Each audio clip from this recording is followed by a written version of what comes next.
Welcome everybody to SaltyOldGamer, where we're on an airsoft journey and we're sharing everything we learn along the way. Today we want to talk about the bang bang or surrender rule. The question is, does it really work or does it just cause problems? Stay tuned to find out.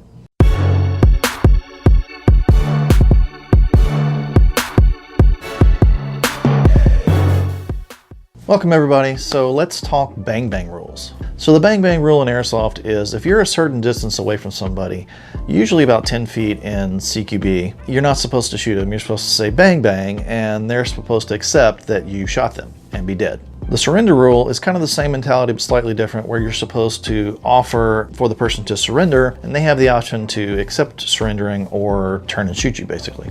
Now the rationale for the rule is of course safety. No one wants to get point blank shot, and in theory and intent it does make sense, but in practice that's something altogether different. So what exactly is the problem? The bang bang rule does create a lot of confusion on the field. It also gives not so great players a bit of an advantage and a little bit of an upper hand over better players. You will see distance abuse. 10 feet is a really short distance. I mean, I'm 6 feet tall. If I lift my arm up, that's 10 feet.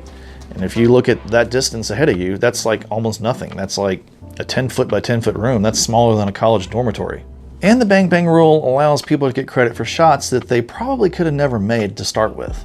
And of course it allows for multi-bangs, where somebody comes around a corner and there's a bunch of people there, 3 or 4 people, and they say bang bang on everybody and they're just expected to be dead. Whereas in reality, chances are pretty good. They may have shot that first person or even the second person, but they're gonna get blasted by the third or fourth. They just never would have really killed all 4 of those people.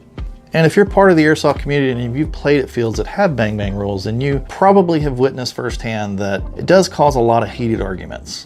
Now, no one's out to hurt anybody, but if a field has the proper rules and the owners and referees are enforcing those rules, then there really is no risk. And let's face it, getting shot in airsoft is part of the game. Now, I'm all for minimum engagement distances for roles that have increased FPS, like designated marksman rifles or snipers. But even on fields where those minimum engagement distances are being enforced, it's up to those players to have a secondary weapon or a pistol in order to engage closer up. I mean, it does make more sense for outdoors, but in CQB arenas, you just end up with people running around the map screaming bang bang over and over. Bang bang bang bang bang bang bang bang. Okay, okay. Bang bang bang bang bang bang bang bang bang bang. Bang bang. Bang bang bang bang bang bang bang bang bang bang. I got you. Hey, bang bang. I already got you. If you couldn't tell already, I'm not a personal fan.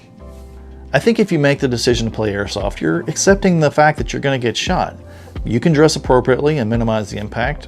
Otherwise, there's always Nerf wars.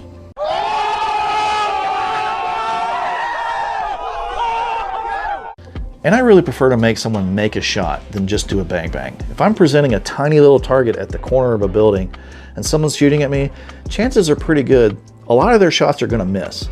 But if they just bang bang me and I'm supposed to be dead, I don't know, that just kind of gives them an advantage, even if they're a terrible shot.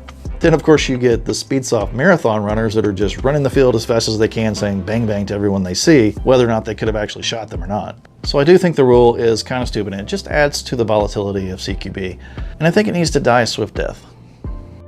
The surrender rule, again, is good in theory, but it's just not good in practice. Usually what happens is when you offer somebody a surrender, all you're really doing is giving them an opportunity to turn and shoot you, which is usually what happens.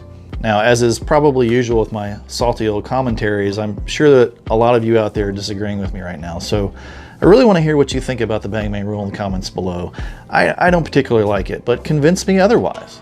And if you enjoy these commentaries, remember to leave us a like and be sure to join us on our airsoft journey by hitting that subscribe button, and we'll see you next time.